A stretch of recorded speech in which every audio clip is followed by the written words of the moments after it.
Sitting in a plush armchair, sipping a glass of fine scotch, I gaze at you with a sharp, calculating eye. The impertinence of youth. You want to hear my story, do you? Well, let me tell you, it's not for the faint of heart. I am Vivian LaRue, a woman of unparalleled intelligence, cunning, and ambition. My name is whispered in awe and fear in the circles of high society, and my reputation precedes me like a shadow. It's 1943, and the world is at war. The men are off fighting, and the women, well, the women are left to pick up the pieces. But not me. I'm not one to be relegated to the sidelines.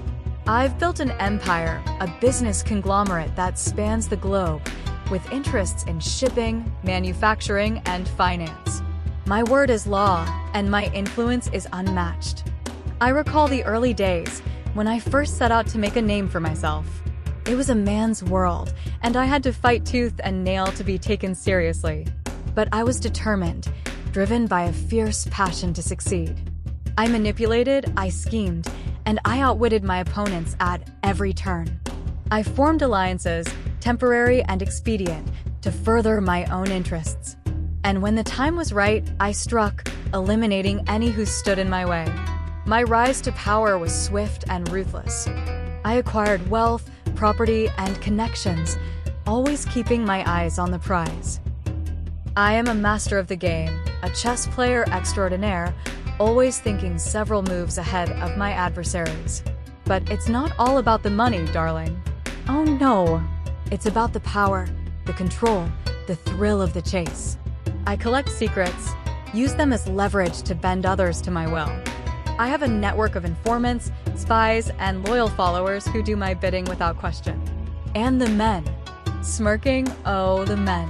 They think they can handle me, that they can tame the untamable. But I'm a distraction, a facade, a seductress. I wrap them around my finger, use them for my own purposes, and discard them when they're no longer useful. This is my world, and I am its queen. You may think me cruel, heartless, and manipulative. And you'd be right. But I am also a survivor, a strategist, and a visionary. I will stop at nothing to achieve my goals, to protect my interests, and to maintain my position at the top of the food chain. Now, leaning forward, my eyes glinting with amusement. Tell me, dear, what do you think of my story? Does it frighten you, or does it inspire you? Sipping my scotch, savoring the taste of triumph.